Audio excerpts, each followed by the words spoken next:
All right, well, welcome everyone. Very excited. This is our final live DEPT Talks of 2021. Kicking it off with a bang. It seems only appropriate after this past year, how exciting everything happened in the world of crypto, that we figured we would take a look back, cover everything we saw there, and really more importantly, looking what to look forward to in the next year and how the brands can jump into that. My name is Jesse Streb. I am the Global SVP of Technology here at DEPT. Been living and breathing this world for a few years now. Very excited for all of our panelists here. Let me go ahead and introduce those. Let me pass it first to you, David Markley. If you can go ahead and introduce yourself, please. Sure, thanks, Jesse. Hi, everyone. I'm David Markley. I lead business solutions at Algorand and have been working alongside the team at DEPT to work on enabling brands of all different types and sizes to envision and also bring their dreams, their NFT dreams to life. When I'm not working with them on AlgoMart, I work on business development, solution architecture, and ecosystem investments here at Algorand. And Jesse, I'll pass the baton back to you. Thank you, David. Appreciate it. Keep going down the line here. Joao, you want to introduce yourself? Thanks, Jesse. Hi, everyone, and nice to be here.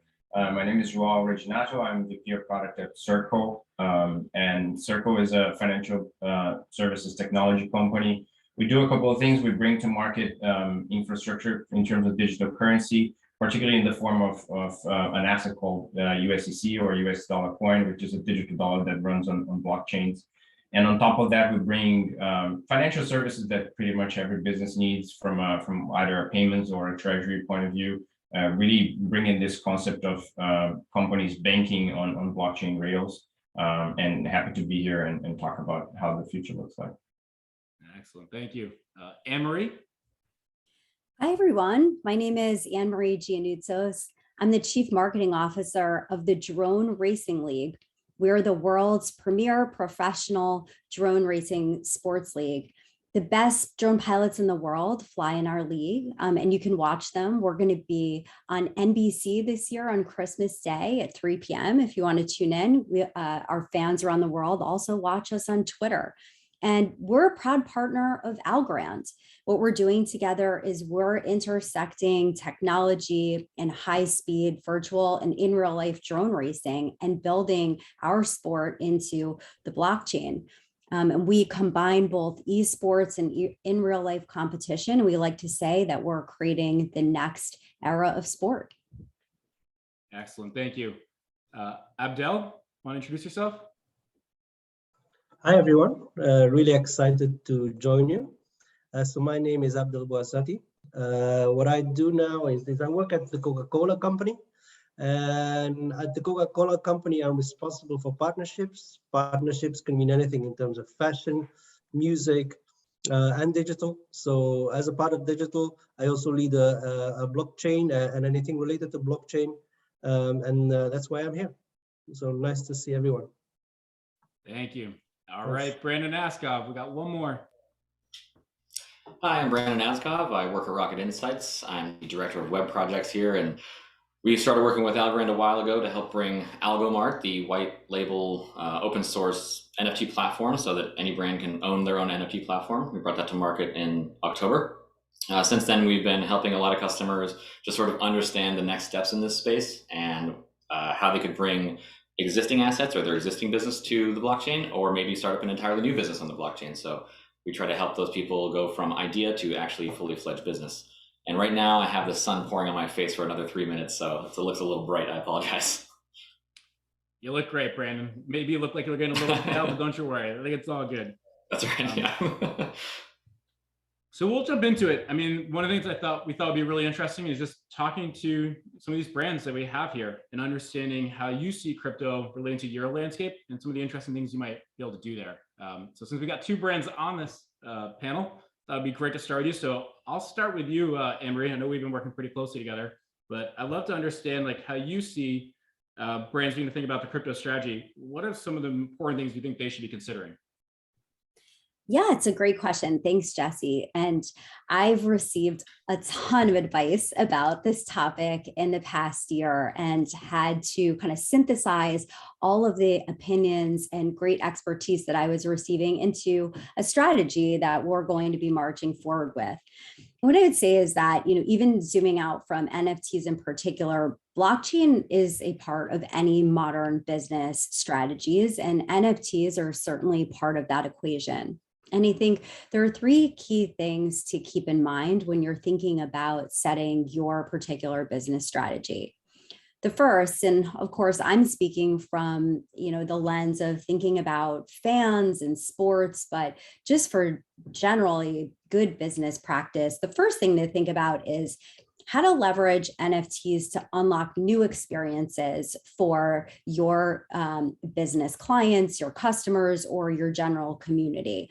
And then ultimately, how does that help you to solve a conversion problem or any other opportunity that you're seeing in terms of your particular business community? So once you've figured out sort of what the utility is going to be, the second thing I would encourage people to think about is, who is your partner? I mean, unless you're a firm that has an incredible depth of engineering talent, you're going to want to seek out world-class partners. We've done that. So we've worked with DEPT and Rocket Insights on our particular strategy. And we also have a world-class innovation partner in Algorand. And so we were not necessarily prepared to do it alone, but rather bring our engineering talent to the table to really create a good mix of people that are putting together a strategy. And then the third is thinking about how NFTs, blockchain ladder up to ultimately helping your business to maintain brand relevance and then scale people that are excited about your brand. We conducted a focus group recently on this topic. And one of the things that was a little surprising to me that I'll share here and helpful was that people that are avid consumers of NFTs reported that they wanted brands and businesses to indicate right up front the longer term strategy or playbook for how they're going to really build this into the core of their business. Like, consumers don't want to see this as a one-off. And I think the onus is on us as brand leaders to provide that transparency to the communities that we're serving. Yeah, I love hearing that, Annmarie. Like, a big thing you touched upon is utility. And I think the latter part of that is also highlighting it. Something that when we talk to our clients about is that, hey, don't think about it just as a cash grab.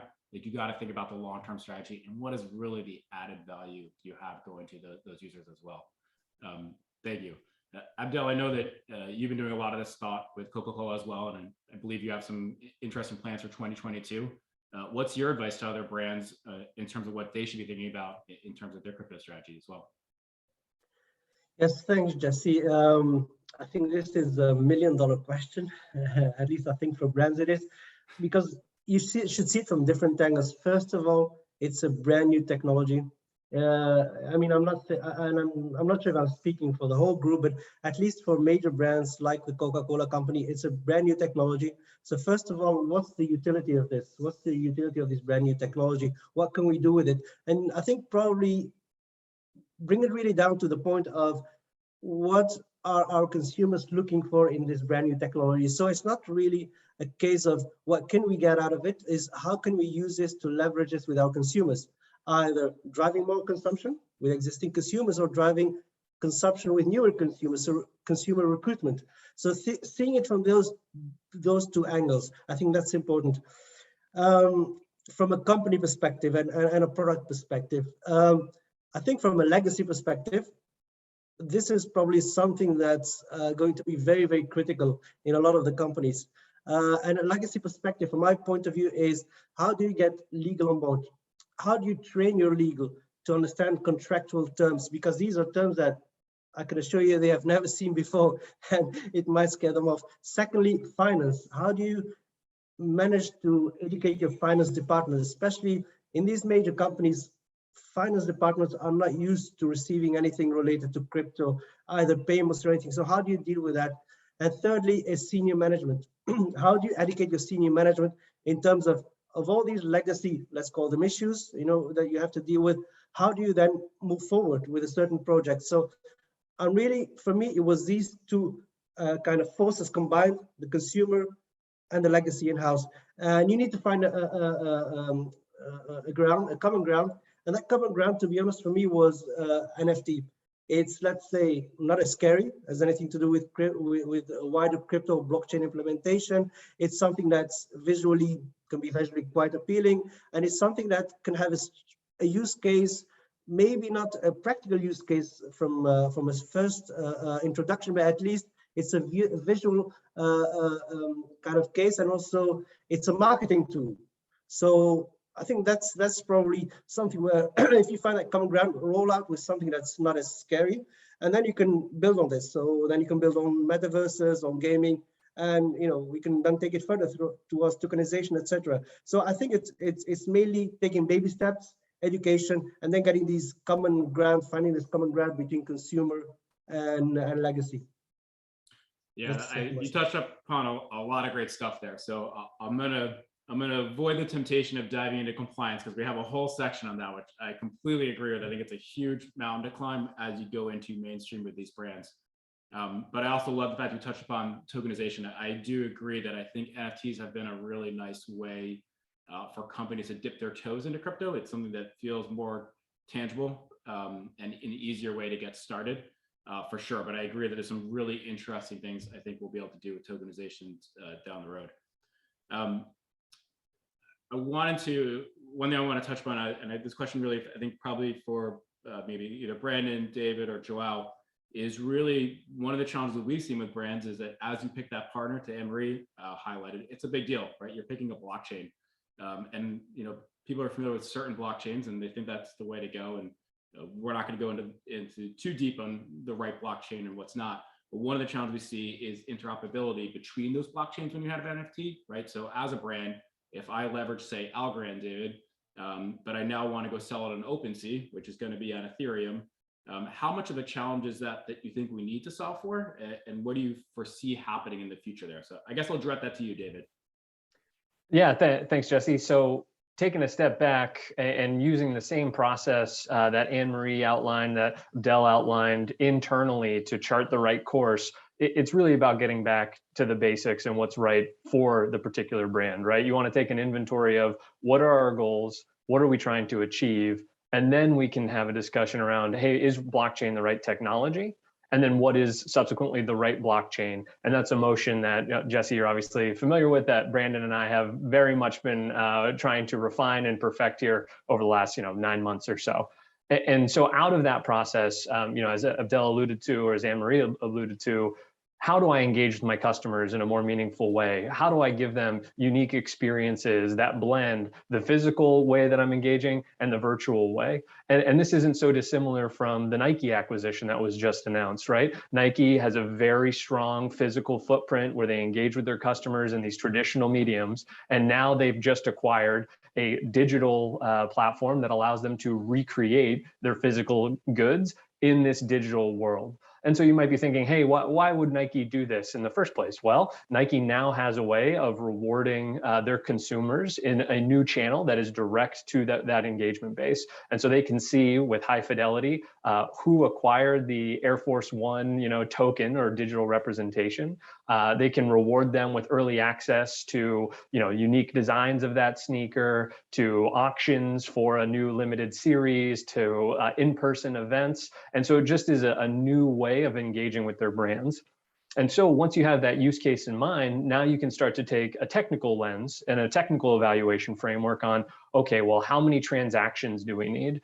For things like Ethereum, where the average transaction cost of creating an NFT and then transacting is over $100, maybe your NFT price range is, $5 or even a freemium model as a way of driving that kind of loyalty and that engagement. And so if that's the case, you very quickly start to weed through which blockchain technology is the right one for you. And so with that in mind, that is what we have built Algorand to ultimately be able to provide. Algorand is scaling to over 10,000 transactions per second here in 2022. We have immediate transaction finality. And so we're getting into some technical terms, but the net result is that Algorand is extremely fast, it's extremely cheap, and it's, we like to believe, very easy for developers to use. Hence why I think our partnership with DEPT has gone so well, is that it really is very approachable for the technical teams.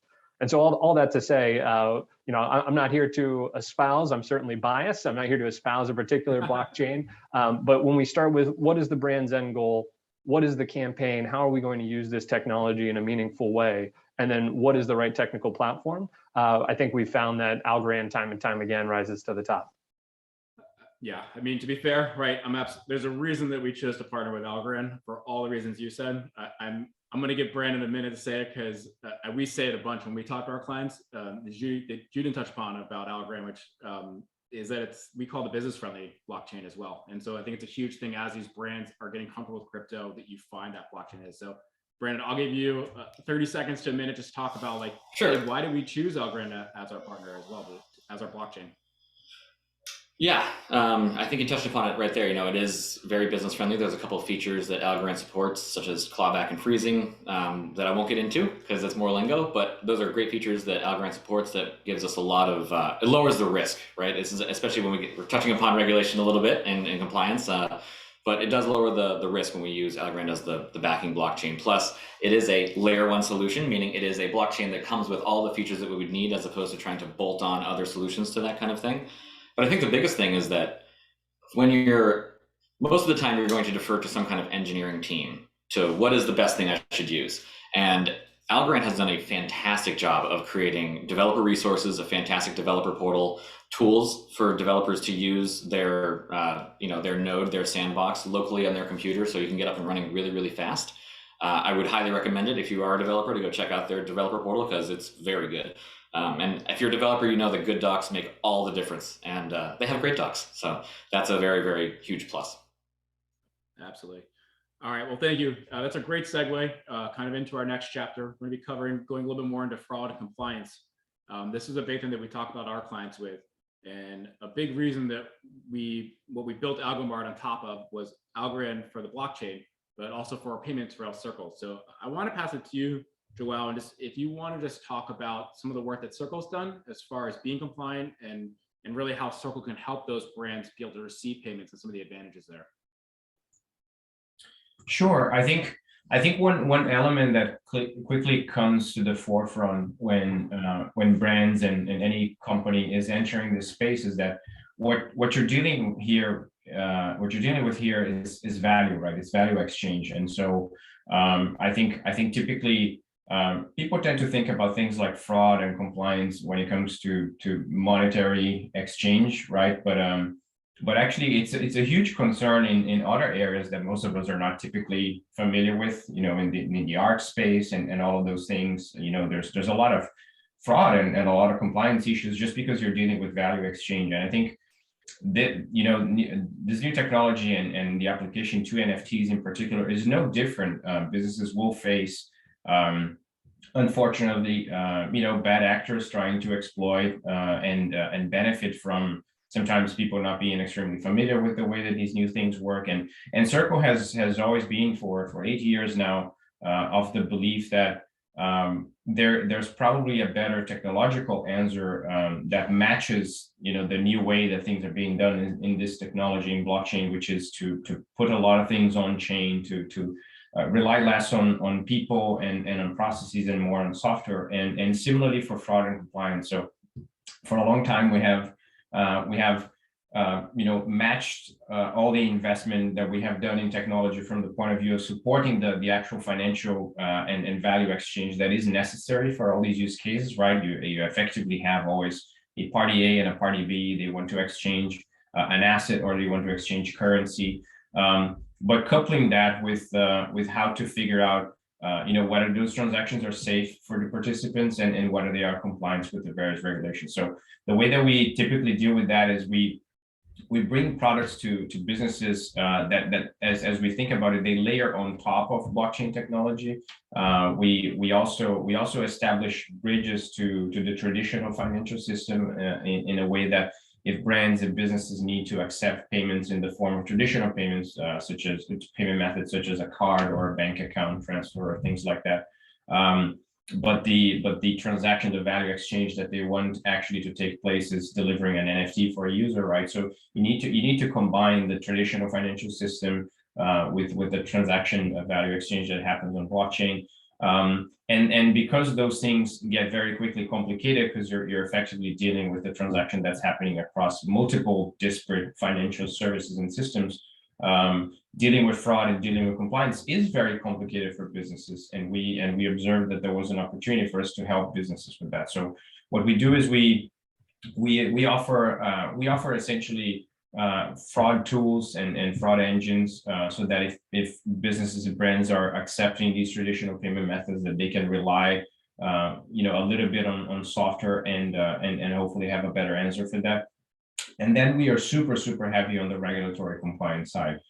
We deal with regulators all around the world. Circle is licensed in many jurisdictions to make sure that all these value exchanges that are happening in all these use cases are done in a compliant way, and also so that brands don't enter pitfalls that they might not be aware of. As I said, similarly going back to art and the sale of art, and how that is very prone to things like money laundering, and you need to understand these high value asset exchanges, who is behind these transactions. And so Circle provides a lot of tools for businesses to deal with that.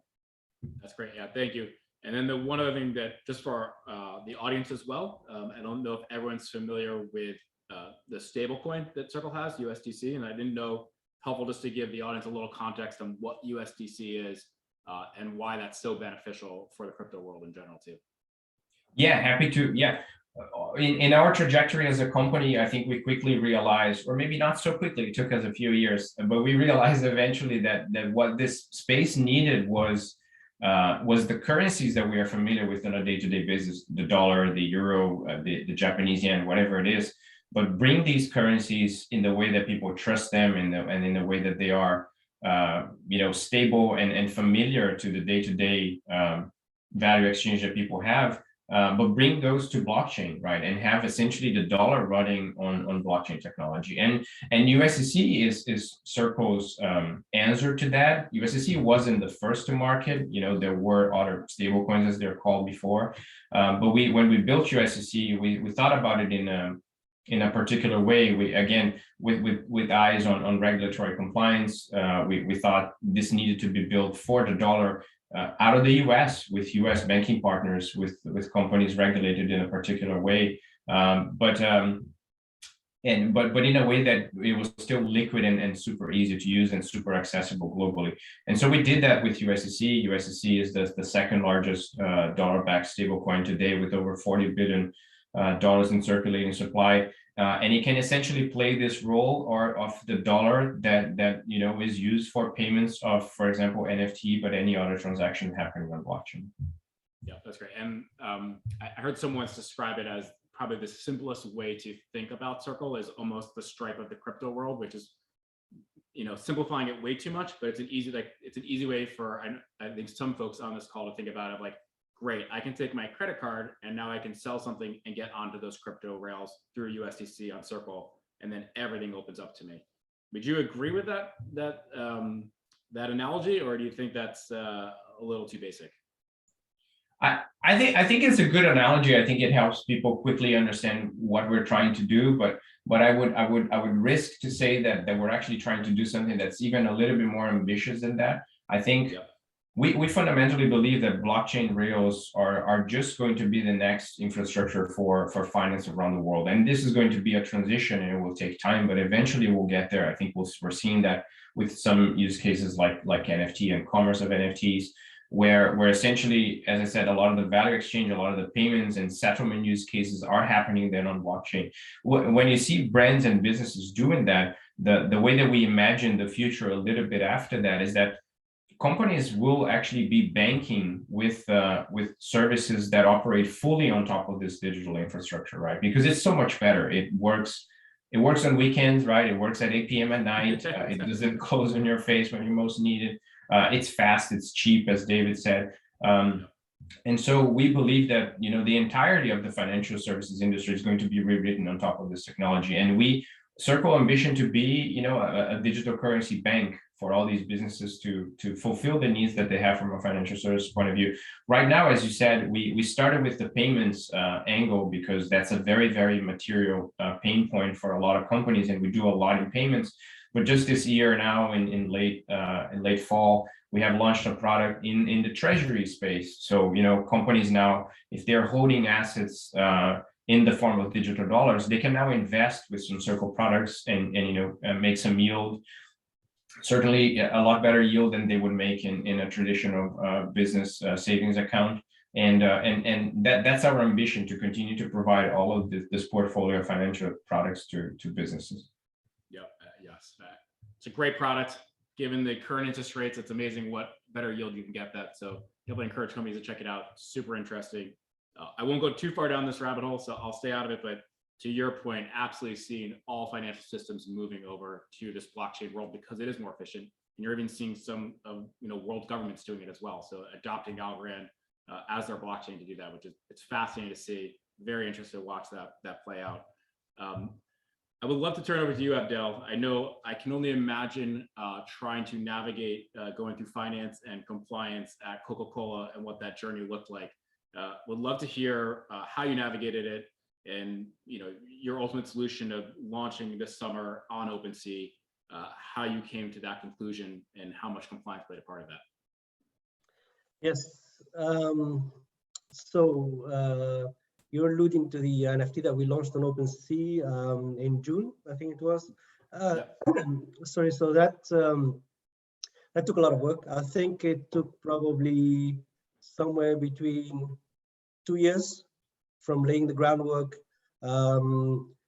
educating, finding the right partner, finding also what can we launch so it doesn't fall between the cracks. Even if we're a major brand, things tend to fall between the cracks if you launch something on OpenSea.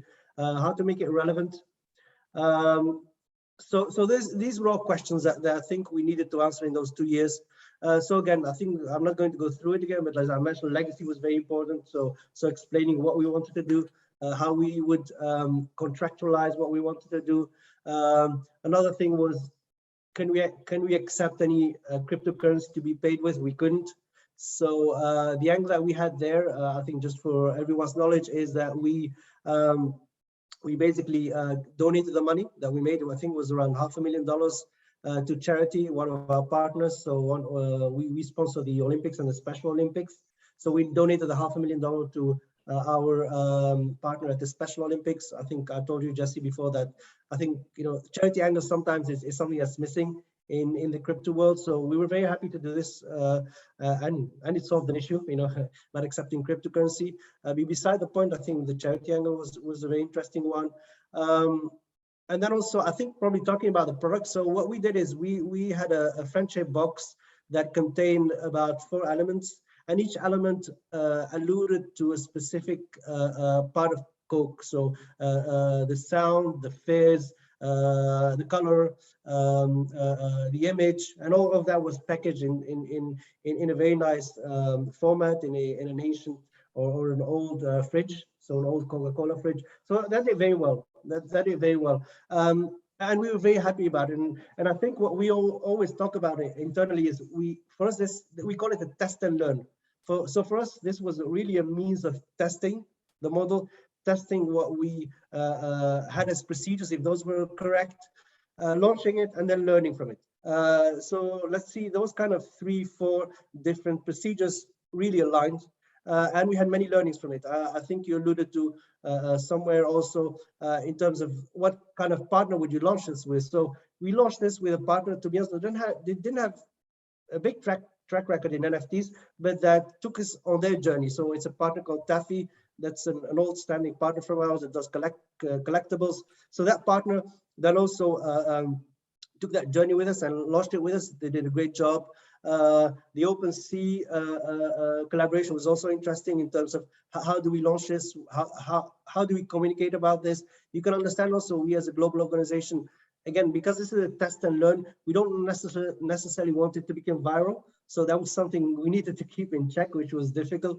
But again, so once we launched it, we learned from it. And I think these learnings in the 6 months that this happened, we're going to do much better. And we're going to commercialize the following collections in a more strategic, commercial, and marketing kind of ways. So meaning that we will go straight into does our consumer want from our NFTs, and we will adapt these NFTs collections to our consumers. So you'll see a couple of communications coming out. Sorry, I can't mention them yet, but you'll see a couple of communications coming out, especially because, for example, Coca-Cola is very big for Christmas. So there is a need for our consumers to hear about us during Christmas, and this is a new way for us to communicate, launching an NFT during Christmas with our key Christmas assets. And again, this is something that we've learned from our previous launch. So, and then we will build up on this again. So we're looking to do, of course, enter into a metaverse, enter into gaming, and all of this for us are, let's go, maybe to a lot of the people that are listening or people that are very heavily invested in the crypto world, this might seem like baby steps, but for us, these are quite giant steps. But with each step, we learn and we build upon them. So it's not that we don't want to make mistakes. We rather make mistakes now than later, but it's just that we learn from each launch. So the most important thing, I think, just to maybe finish my thoughts, is that the most important thing is education. So I think from the get-go, education is very important, and educating the whole the stakeholders inside the business, but also the people that are on the outside of those stakeholders, because in the end, you need that kind of a vortex, because it really is a vortex that you get them along to be able to buy in, to be able to launch other things, to be able to and I know there's other questions coming, but for example, what do you do actually with an NFT? Are there any actual users? So we sponsor, for example, festivals. Is there any real use to maybe launch an NFT to have a practical use at a festival, a music festival, etc., etc. So, yeah. So I think that's kind of the journey. That's how we built up on each step, and this is how we were able to launch a successful NFT from the get-go. But again, building up on it to be more consumer-centric, I think, towards the next couple of steps. And I think that's important. I think it's for us, this is a medium that we will be able to communicate with our consumers, but not only, we also want to be able to make use of this new technology, I think. Yeah, no, and I love hearing you saying the education, spot on. So Brandon and I and David, as we've gone down this journey together, that's one of the things that we learned pretty quickly, is that there needs to be a lot of education, because most people is brand new to them and it's a little scary. So we've actually started doing a one-day workshop with our clients. We'll go in and we'll do a deep dive into, like, here's blockchain, here's the world of NFTs. And then we use the second half of the day to really start figuring out, hey, what does your strategy look like? And quite honestly, for some brands, it doesn't make sense. They're not going to have a strategy yet, and that's totally fine, but they're making an educated decision. They now have a deck that they can go to their other stakeholders with that explains, yes, I've explored NFTs and this is my conclusion I came to. So I love hearing the education, could not agree more. And we touched on this early on, but again, not just being a cash grab, which I think, Annmarie, you really hit upon that. And it ties in nicely kind of what our next section was like. I don't know about for you, but a Thanksgiving meal, I had a lot of questions of like, hey, aren't these just like images I'm downloading? Like, why are they so valuable? Which is a totally fair question. But Annmarie, I'd love to hear your perspective. Like, why are these not just like GIFs or images that I can download? What does it really, where is this value coming from? I mean, I think in a nutshell, it is this entire ecosystem of blockchain and NFT is going to bring people closer to the brands that they love and open up a whole host of new experiences. And, I want to echo what Abdul was saying about taking that learning mindset. And when I think about the opportunity that lays before all of us, no matter regardless of our business, one of the things that we studied was just overall the opportunity in this space. And so what I think is incredible to understand is, this summer there were surveys out that said that about 20% of Americans were even aware of NFTs, and far less than that percentage had transacted or put hands on anything crypto related. And yet, despite that, when you look at the global revenue numbers, in the first quarter, it was 1.2 billion of global revenue sales against NFTs, rocketing to 10.7 billion in the third quarter of this year. You step back and you understand that with that small level of awareness and those large numbers, there's just a huge, huge opportunity that's still relatively untapped. But Jesse, just circling back to your question, I think, some of the most interesting things that I've seen that have emerged in NFT space this year are where we're kind of transcending beyond art, which is so fascinating, and music and rights, and even digital collectibles, into bringing that into the physical world, and now starting to create experiences where we're going from tokens that are being gamified in AR ways to, one of my favorite all-time applications this year was actually what Algorand did with the Italian olive oil producer supply chain, where they're helping to bring transparency to all of these local producers and ultimately help link consumers to make smarter choices about the olive oils that they're buying. I think when we think about like what resonates with us about this, it goes back to like that personal touch, and how does it tie back to your world? Like, I love to cook, I'm Italian, so when I read about that, David, I was just like totally swooning over that particular application.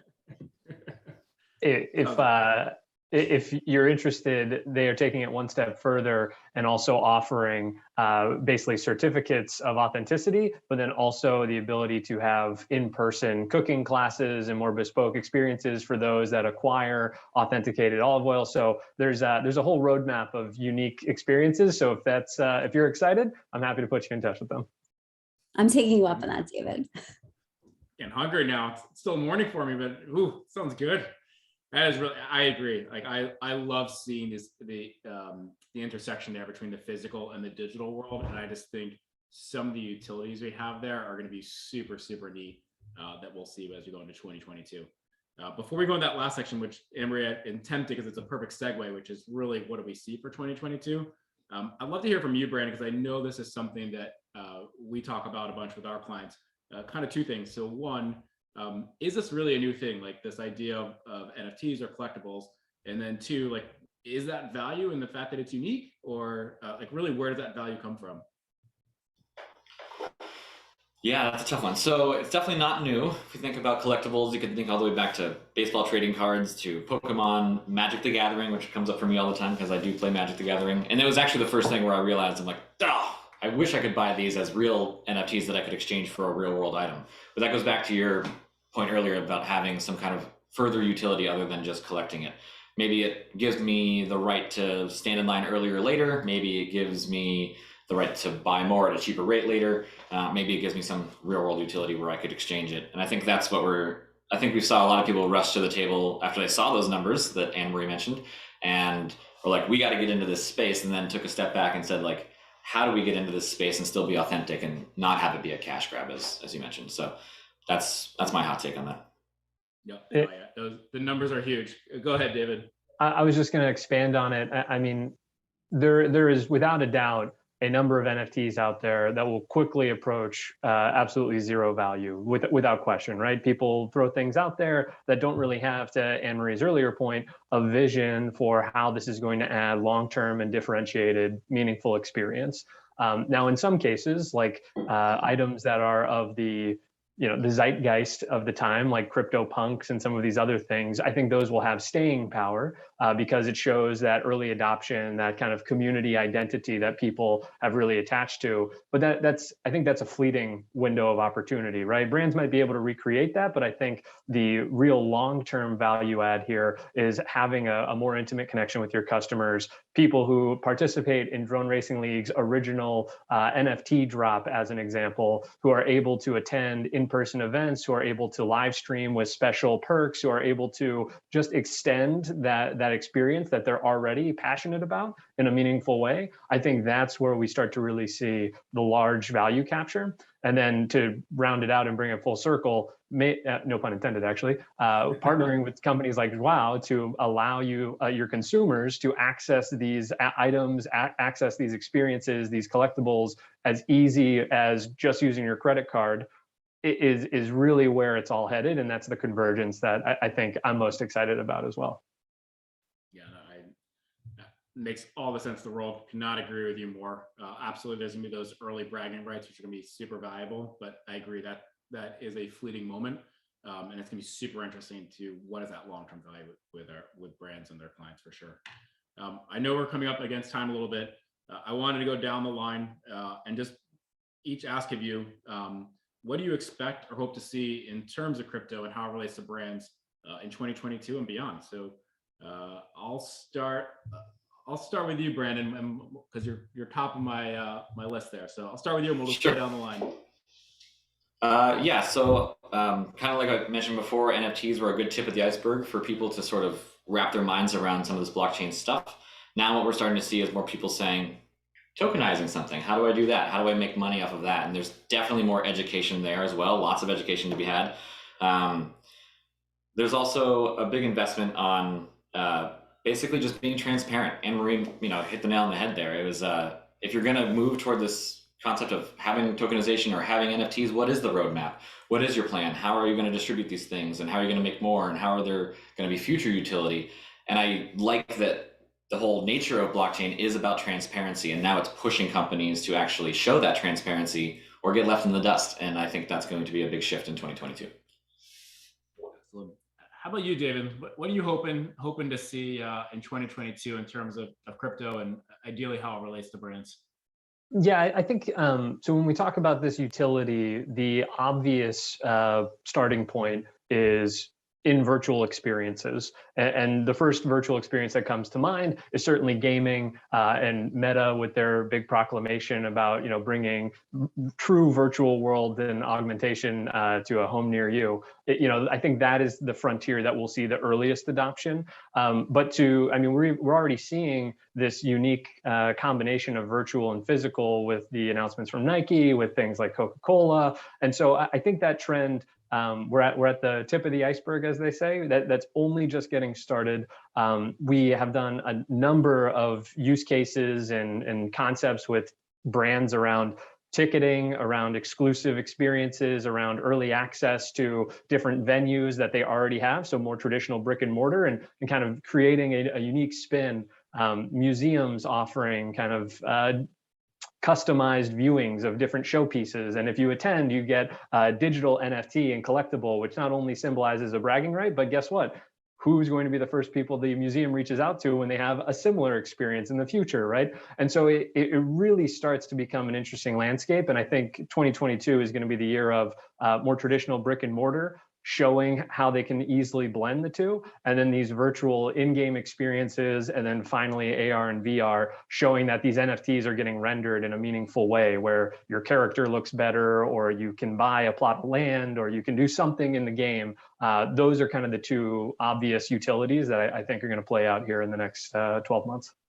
Yeah, absolutely. You see some of that with Axie Infinity already, which I was blown away how much it's blown up. But for anyone in the audience who's not looked into these, like play to earn, I encourage you to Google it.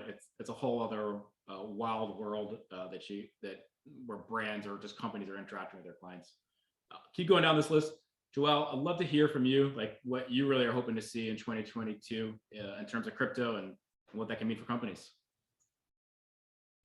Yeah, absolutely. I think one thing that we have always been passionate about is how the user gets put in the center of these experiences in this new technology, right? So I think we talked a lot about blockchain, and then people talk about Web3, and now NFTs is one of the applications for it. But one thing that sometimes gets lost is that how one of the main transformational powers of this technology is to really put the user, right, the consumer at like a more controlling position in sort of these relationships, because a lot of what happened with the latest phase of the latest evolution of the internet is that there was a lot of super interesting innovations built for consumers, but there was a lot of power kind of consolidated in a lot of these very large brands. And I think a challenge, so in terms of expectations of what we see for 2022 and beyond is a lot more of this thinking that, okay, for the next set of applications that we're going to think, how do we put the user even more in control of the experience, because the technology allows for that to happen, whether it is in the form of them holding their financial assets, their currency, by themselves, because they don't need to rely on anybody else, on a bank or something like that, whether it is because they're holding the relationship that they have with the brand by themselves, But I think that, or whether because they hold a stake in a network such as Algorand, right? And they kind of invest in that network, just as you can't invest on the internet that easily. But the interesting point to me, and I think it will be, funny enough, it will be super challenging for brands, but I think we need how to learn to live with this next phase is how when the consumer is in control of the experience, how do you then continue to build this relationship with them, right? Because I think the world that we need to imagine is a world where Starbucks rewards become digitized, maybe in the form of NFTs, right? And then a new coffee chain can open up a program and say, bring your Starbucks rewards, and we are going to value that, right? Because now, as I said, the consumer is in control of those assets. It's with them. It's on their wallet, and it's up to other innovators and creative people to then bring and try to get and steal, quote unquote, those customer relationships by offering more interesting things for consumers.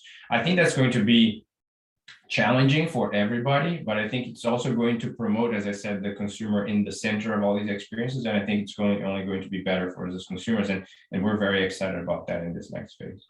That's a neat example. I'd not heard that one with the Starbucks example, but that's a good way to highlight, putting users in control. I really like that. Going down, Abdel, I know you probably can't talk too much about your plans for 2022, but love to hear what your hopes and expectations are. And if simply can't say, I understand. Thanks, Jesse. Yeah, let's keep it secret. But something's coming in a week. So we'll keep. But Joao, I love that you mentioned Starbucks, because I think loyalty payments, loyalty activations, either at a chain like Starbucks, but also at retail. If you buy X of Y product, you can get something for free or at lower priced items. Now it's all done physically. I think that would be an obvious thing to go towards an NFT.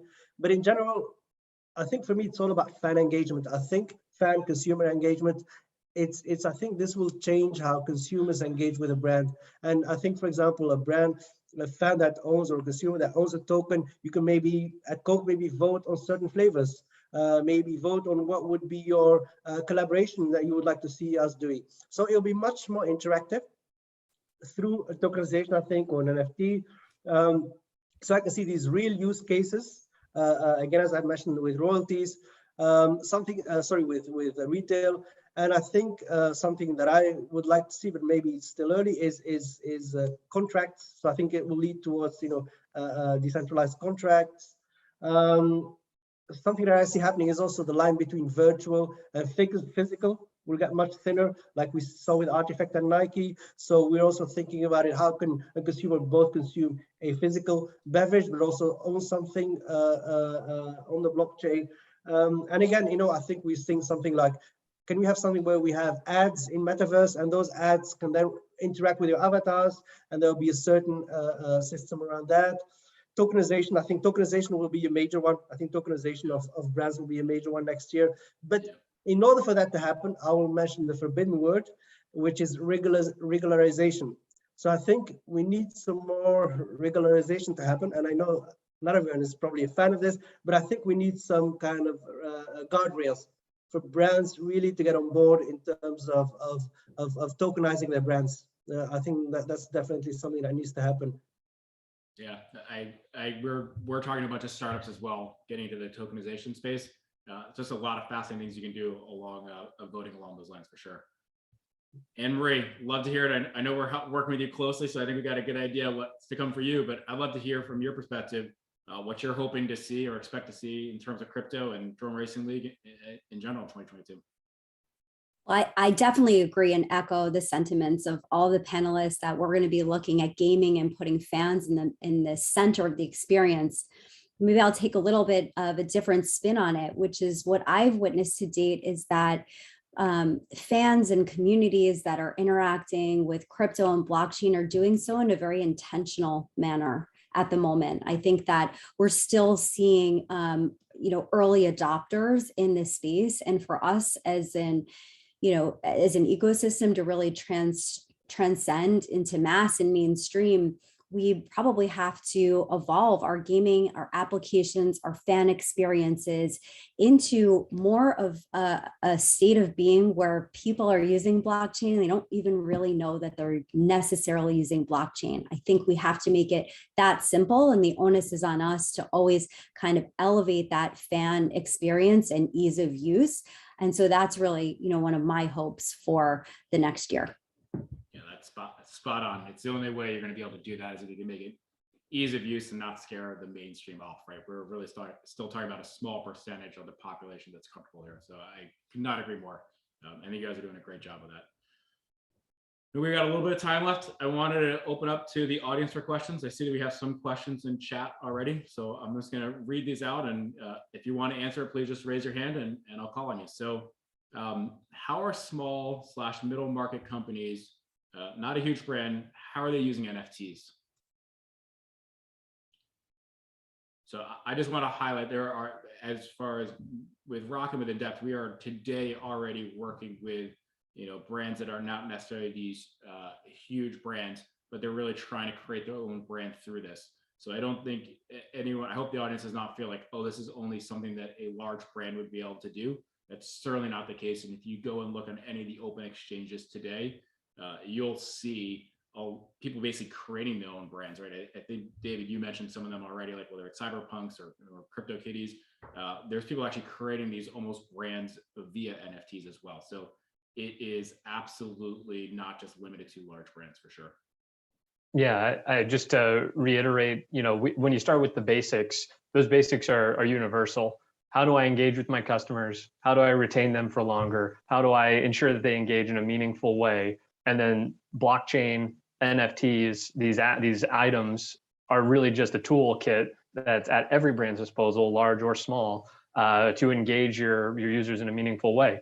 As Brandon was talking about, different trading games, there's a whole host of new blockchain-based games where you can actually own the cards, and your deck that you play with is based on what cards or in-game items you've purchased or collected through engaging with the game over time. And that is distinctly different than basically every other, unless it's an in-person physical game, right? Like, you log into the server itself, you might have a card that's assigned to your account, but you don't actually own those cards. And now if I have a choice as a consumer, I'm certainly going to go play the version that allows me to own those and then potentially trade or swap for other cards with other players, lend those to other players. There's just a whole new window of opportunity where if you don't take advantage of that toolkit, you're a little bit, kind of outside looking in. Yep, absolutely. There's another question here asking, are the large brands going to blockchains and companies like DEPT to figure out what their NFT strategy is? Or is it the blockchain companies, say like Algorand or Circle, that are going to them to help them craft their strategy? I know my perspective, which is essentially like, I feel like there's a lot of brands coming to us to help them try to solve that. But I'll be curious from your perspective, David or Joao, if you're actually actively reaching out to any of these brands to pitch them of like, hey, let us figure out your NFT strategy.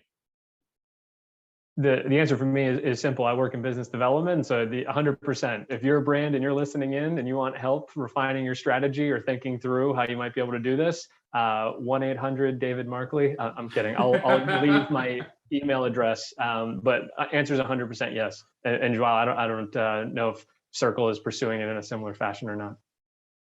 We serve an NFT business, particularly NFT marketplaces, but also large brands that are trying to process payments to facilitate the exchange of NFTs. And I can tell you, Jesse or James, who asked the question, we don't do a whole lot of outbound. We haven't had the time to do a lot of outbound. We are completely overwhelmed by organic interest. So these brands are definitely coming to companies in this space, not the other way around. Yeah, that's been our experience. We do no outbound sales for this. It's all inbound for sure. I love this next question. It's a little bit more of a comment, and I think I'll direct this probably to Brandon and David, but just talking about that combination between an NFT and a DAO and kind of all the magic that can happen there.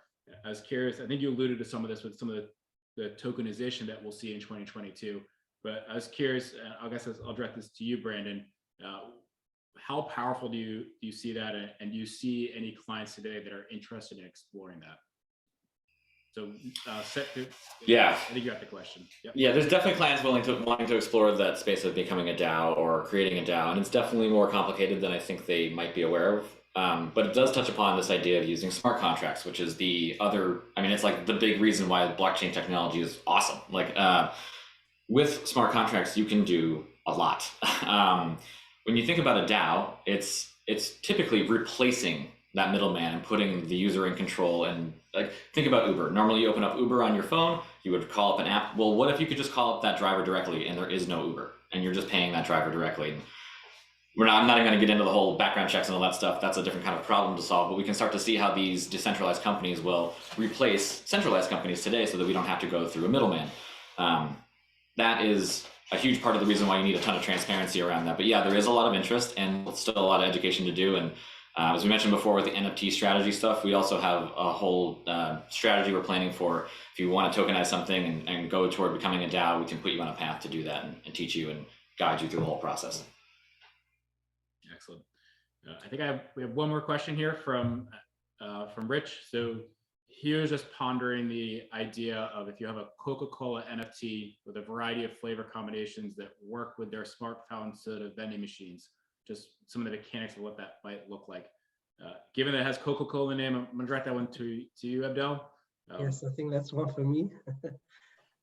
Definitely. I mean, I think I was just talking about how we take it step by step, and the easiest steps, we're doing them first. So anything to do with NFTs, gamification, metaverses, and then taking a step further in terms of real use cases of NFTs, and then taking another step further. Sorry, there will be a certain kind of a line that would be broken, I think, between an NFT and real world use. So in this real world use, you go to any chain where our fountains are, you bought a certain NFT and you can maybe access a secret taste that's not available to just anyone else. So definitely the possibilities, I think, are endless. Yeah, I think this is something that we'll definitely see in the near future. Yes. Excellent.